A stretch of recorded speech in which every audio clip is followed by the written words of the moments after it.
बिस्मिल्लाहिर्रहमानिर्रहीम। अस्सलाम वालेकुम students, this is doctor Adil और आप देख रहे हैं एलीट कंसेप्चुअल एकेडमी।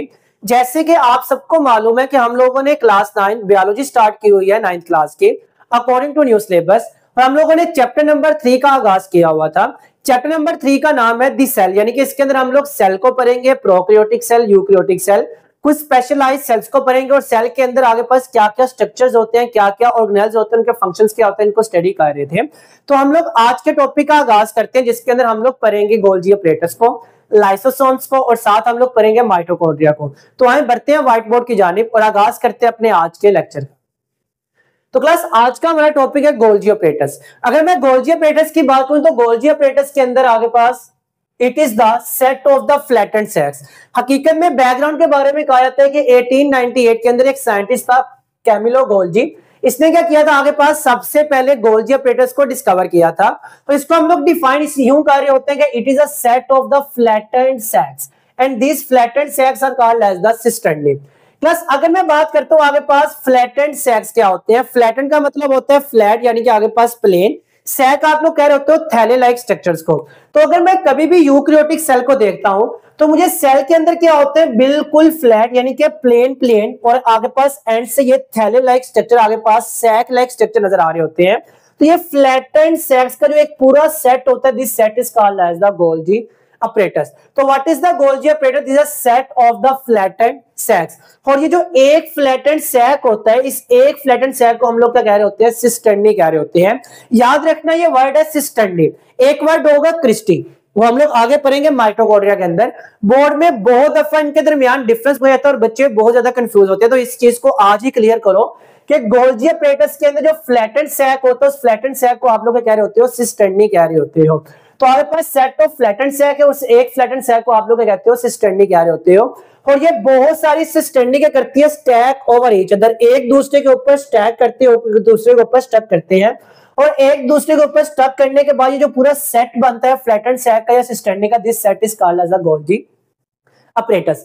अगर मैं गोल्जी अपरेटस की बात करूं, ये पाया कहां पे जाता है, तो ये सेल्स के अंदर होता है। कौन से सेल के अंदर? तो आगे पास याद रखने बहुत सेल्स के अंदर पाया जाता है, वो प्लांट सेल के अंदर भी और एनिमल सेल के अंदर भी।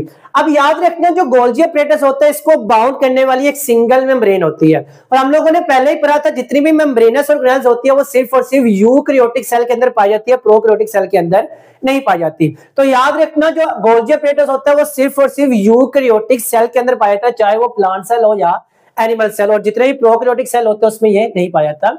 अगर मैं इसके फंक्शन की बात करें तो फंक्शन क्या होता है, it modify the molecules coming from the rough endoplasmic reticulum and pack them into the vesicles and these vesicles are called as the Golgi vesicles. होता क्या है, सेल के अंदर अभी हम लोगों ने पढ़ा था एक ऑर्गेनेल होती है प्रीवियस लेक्चर के अंदर, which is called as the rough endoplasmic reticulum. अब रफ एंडोप्लाज्मिक रेटिकुलम के ऊपर क्या होते हैं, राइबोसोम, जिसकी वजह से क्या बनाते हैं, प्रोटीन्स की सिंथेसिस करते हैं। तो हम लोगों ने आगे पास ये प्रोटीन्स बना ली है। अब अगर तो इन प्रोटीन को हम लोगों ने मजीद मॉडिफाई करना है, हम लोगों ने इसके साथ कार्बोहाइड्रेट को ऐड करवाना है, लिपिड को ऐड करवाना है, या किसी भी तरह से आगे पास पोस्ट ट्रांसलेशनल मॉडिफिकेशन करनी होती है, तो उसकी मजीद मॉडिफिकेशन के लिए सारे के सारे मॉलिक्यूल हम लोग कहां पे ट्रांसपोर्ट कर रहे होते हैं, गोल्जी अपरेटस के पास ट्रांसपोर्ट कर रहे होते हैं। तो व्हाट इज द फंक्शन, ये मॉडिफाई कर रहा होता है उन मॉलिक्यूल्स को जो जहां से बन के आते हैं, रफ एंडोप्लाज्मिक रेटिकुलम से बन के आते हैं, और उनको ये क्या करता है, मॉडिफाई करता है। और मॉडिफाई करने के बाद ये क्या करता है, जब यहां से गोल्जी अपरेटस से निकलते हैं उसको एक स्मॉल वेसिकल के अंदर, what is the vesicle, vesicle के बारे में याद रखना है, एक सिंगल मेम्ब्रेन को बाउंड करने वाला एक सर्कुलर फॉर्म के अंदर छोटा सा आगे पास स्मॉल सा जो पार्ट होता है, it is called as a vesicle. तो ये क्या करते हैं, यूं वेसिकल की शक्ल के अंदर उसको आगे पास सिक्रीट कर रहा होता है, and these vesicles are called as the Golgi vesicles. तो फंक्शन क्या है, मॉडिफाई करता है किनको, मॉलिक्यूल्स को जो कहां से आते हैं, रफ एंडोप्लाज्मिक रेटिकुलम को, और उनको पैक कर देता है किसके अंदर, वेसिकल के अंदर। आखिर ये वेसिकल के अंदर पैक करना क्यों जरूरी होता है, याद रखना किसी भी चीज ने सेल के अंदर दाखिल होना हो या सेल से बाहर दाखिल होना हो, तो हमेशा क्या होती है, वेसिकल की फॉर्म के अंदर आगे पास ट्रांसपोर्ट हो रही होती है। तो अगर कोई भी ऐसे आगे पास एंजाइम्स या प्रोटीन जिसने सेल से बाहर जाना है, तो सेल से बाहर जाने के लिए सबसे पहले क्या करता है, वेसिकल के अंदर कन्वर्ट होता है, जो कौन कर रहा होता है, गोल्जी अपरेटस कर रहा होता है। तो उसके बाद ये जो गोल्जी वेसिकल बनते हैं क्या करते हैं, सेल से बाहर एक्सक्रीट हो जाते हैं in the form of the secretion.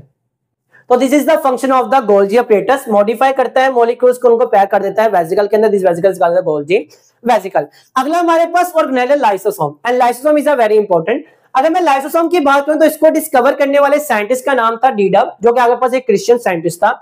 तो डीडव के बारे में कहा जाता है इसने आगे पास सबसे पहले सेल के अंदर इसको डिस्कवर किया था। अगर मैं इसके डेफिनेशन की बात करूं तो इसको हम लोग कैसे डिफाइन कर रहे होते हैं, it is the membrane bound vesicles contain the digestive enzyme. हम लोगों ने अभी बात की गोल्जी अपरेटस क्या करता है, चीजों को वेसिकल्स के अंदर आगे पास कन्वर्ट कर देता है। अब इन्हीं वेसिकल्स में से एक जो बड़ा सा वेसिकल होता है, this vesicle is called as a lysosomes. लेकिन इसकी प्रॉपर्टीज क्या होती है, एक ऐसा मेम्ब्रेन बाउंड वेसिकल होता है जिसके अंदर क्या होते हैं, डाइजेस्टिव एंजाइम्स होते हैं।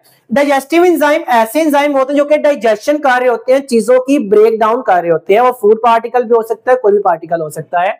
तो ऐसा मेम्ब्रेन बाउंड वेसिकल जिसके अंदर क्या हो, डाइजेस्टिव एंजाइम पाए जाए, उसे हम लोग क्या कह रहे होते हैं, लाइसोसोम कह रहे होते हैं। तो अगर मैं लाइसोसोम के बनावट की बात करूं, ये बनता कहां से है, तो ये गोल्जी अपरेटस से ही बड ऑफ होता है, यानी कि यही से आगे पास वेसिकल की शक्ल में निकल रहा होता है। तो हकीकत में क्या होता है, इसके अंदर होते हैं एंजाइम्स। एंजाइम्स क्या होती हैं, प्रोटीन। प्रोटीन कौन बनाता है, रफ एंडोप्लाज्मिक रेटिकुलम। यानी कि जब ये digestive enzymes rough endoplasmic reticulum से बनते हैं, वो आते हैं गोल्जी अपरेटस के पास, और गोल्जी अपरेटस क्या करता है, उसको एक वेसिकल की शक्ल में ट्रांसपोर्ट पैक कर देता है, ट्रांसपोर्ट कर देता है, this is called as the lysosome. अब लाइसोसोम का फंक्शन क्या होता है, there are the many function of the lysosome. सबसे पहला फंक्शन क्या होता है, digestion of the food vacuole. Other functions are the breaking of the cellular waste material, engulfment of the damaged organelles and the storage of certain material। तो हम लोग इसको आगे पास मैकेनिज्म को समझते हैं कैसे कार्य होता है। तो digestion of the food vacuole, what is the food vacuole, ऐसा वैक्यूल, ऐसा वेसिकल जिसके अंदर क्या पाया जाता है, फूड पार्टिकल्स पाए जाते हैं, this called as the food vacuole. हकीकत में क्या होता है, दिस इज द सेल, ये आपको सेल दिखाया गया, सेल का आगे पास इंटरनल व्यू है, आगे पास सेल का एक्स्ट्रा सेलुलर मटेरियल है। अगर मैं आगे पास सेल को देखूं तो सेल के पास जो फूड आ रहा होता है पार्टिकल्स की फॉर्म के अंदर होता है, this is called as a food particle.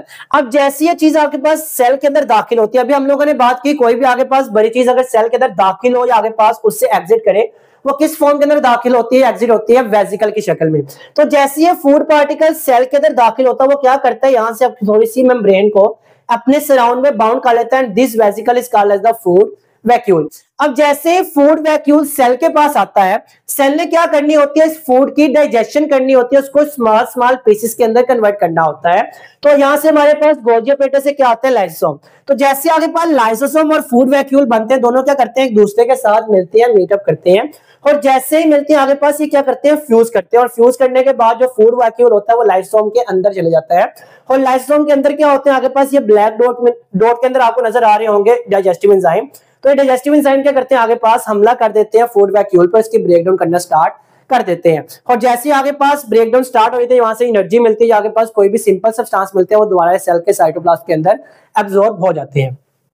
तो लाइसोसोम का फंक्शन क्या है, digestion of the food vacuole, और कैसे कार्य होता है वो हम लोगों ने मैकेनिज्म देख लिया है। इसके अलावा ये क्या करता है, आगे पास breaking of the cellular waste. अगर सेल के अंदर जब मेटाबॉलिज्म हो रही होती है, केमिकल रिएक्शन होते हैं, उसके रिजल्ट में जितने भी वेस्ट मटेरियल बनते हैं उसकी भी आगे पास कौन ब्रेकडाउन कर रहा होता है, लाइसोसोम ही कर रहा होता है।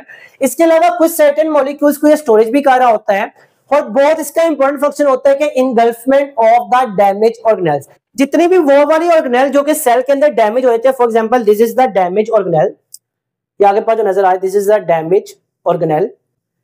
अब वो वाली जो ऑर्गेनेल जो आगे पास डैमेज हो जाती है, उसका सेल के अंदर किसी किस्म का कोई भी फंक्शन नहीं होता। तो हम लोगों ने क्या करना होता है, इसको इंगल्फ करना होता है, डिस्ट्रॉय करना होता है, और इसको डिस्ट्रॉय करना भी किसका काम होता है, लाइसोसोम का। बिल्कुल उसी तरह आगे पास जैसे इसने आगे पास डाइजेशन की थी, लाइसोसोम क्या करता है, ऑर्गेनेल के साथ मीटअप करता है, उसको अपने अंदर आगे पास इंगल्फ करता है, उसके बाद इसके एंजाइम क्या करता है, उसकी ब्रेकडाउन करना स्टार्ट कर देते हैं। तो this is all about the lysosomes. तो ये अपनी आगे पास थर्ड ऑर्गेनेल की जानिब बढ़ते हैं, which is called as a mitochondria. अगर मैं माइटोकॉन्ड्रिया की बात करें तो it is the very important organelle in the cell. हकीकत में जितनी भी एक्टिविटीज हो रही होती है सेल के अंदर, वो सारी की सारी किसकी मरहूने मिन्नत होती है, माइटोकॉन्ड्रिया की ही मरहूने मिन्नत होती है, यानी कि उस पर डिपेंड कर रही होती है। अगर मैं क्लास माइटोकॉन्ड्रिया की बात करूं, what is the mitochondria, mitochondria को हम लोग कह रहे होते हैं it is the power house of the cell. अगर मैं पावर हाउस की बात करूं तो नाम से होगा, पावर हाउस क्या होता है, हाउस यानी कि ऐसा घर, पावर जो क्या करता है, हमें पावर दे रहा होता है, एनर्जी प्रोवाइड कर रहा होता है। तो जो ऐसा घर जो एनर्जी प्रोवाइड कर रहा होता है उसे हम लोग कहते हैं पावर हाउस कह होते हैं। तो माइटोकॉन्ड्रिया को हम लोग पावर हाउस ऑफ सेल कह रहे होते हैं, यानी कि एक पूरे सेल को जितनी भी एनर्जी चाहिए होती है वो आगे पास कौन प्रोवाइड कर रहा होता है, माइटोकॉन्ड्रिया प्रोवाइड कर रहा होता है। तो mitochondria is the power house of cell because it produce energy, और एनर्जी किस फॉर्म के अंदर होती है, एटीपी की फॉर्म के अंदर होती है।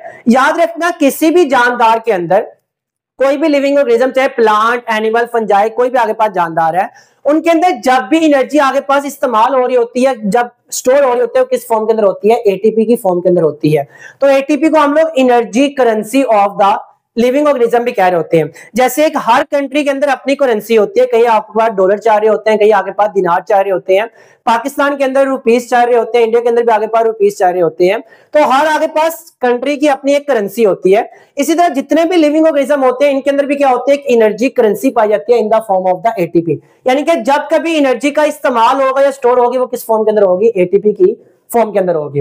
तो माइटोकॉन्ड्रिया क्या करता है, आगे पास एनर्जी प्रोवाइड करता होता है एटीपी की शक्ल के अंदर, इसलिए हम लोग क्या कहते हैं इसको power house of the cell भी कह रहे होते हैं। अब ये कैसे एनर्जी प्रोवाइड करता है, इसके अंदर एक केमिकल रिएक्शन होता है which is called as the aerobic respiration. ये याद रखना जो एरोबिक का वर्ड होता है आगे पास रिप्रेजेंट कर रहा होता है किसको, ऑक्सीजन को। जब भी हम लोग एक ऐसे प्रोसेस की बात करेंगे जो कि ऑक्सीजन की मौजूदगी में होगा, उसके लिए हम लोग क्या वर्ड इस्तेमाल कर रहे होते हैं, एरोबिक का वर्ड इस्तेमाल कर रहे होते हैं।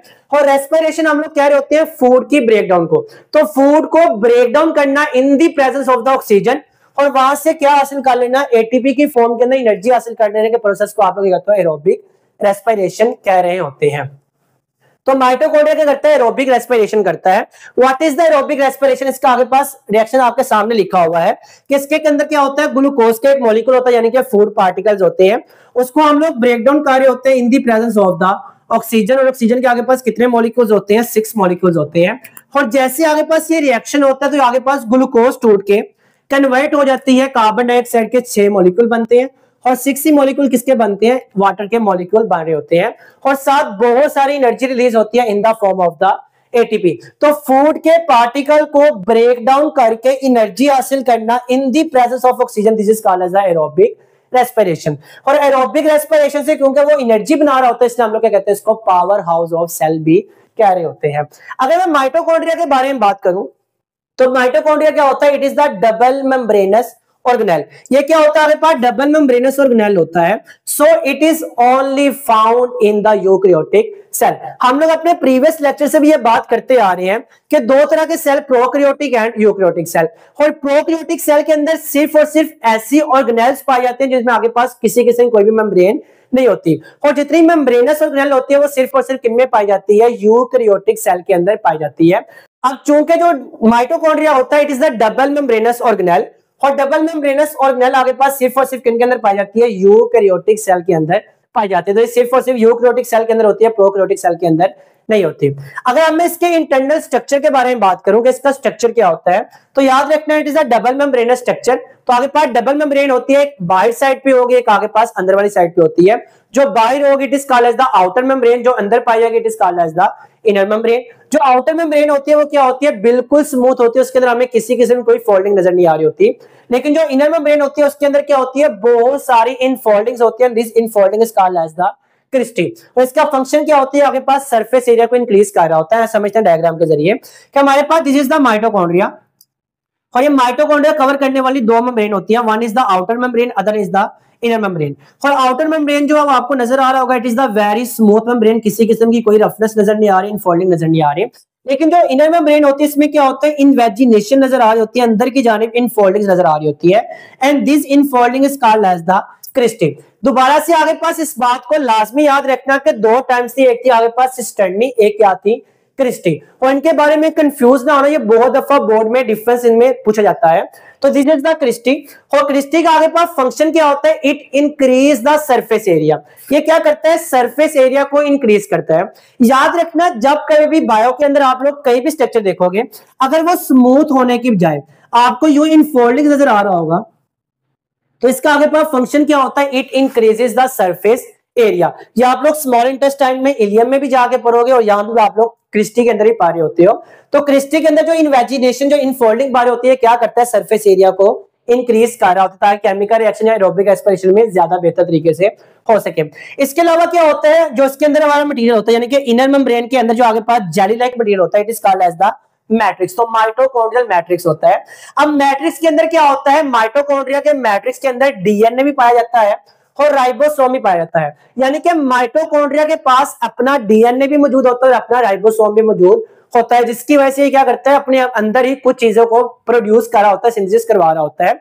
और इसी बुनियाद पे चूंकि माइटोकॉन्ड्रिया के अंदर अपना डीएनए भी होता है, राइबोसोम भी होते हैं, इसलिए हम लोग माइटोकॉन्ड्रिया को सेल्फ रेप्लिकेटिंग ऑर्गेनेल भी कह रहे होते हैं। और अगर मैं इसके राइबोसोम्स की बात करूं तो माइटोकॉन्ड्रिया के अंदर जो राइबोसोम पाए जाते हैं, इसका जो साइज होता है वो क्या होता है, प्रोकैरियोटिक सेल के राइबोसोम के साइज के साथ मैच कर रहा होता है, सिमिलर होता है as compare to the eukaryotic ribosome. और हम लोगों ने बात की थी प्रोकैरियोटिक सेल के जो राइबोसोम होता है उसका साइज क्या होता है, 70s होता है।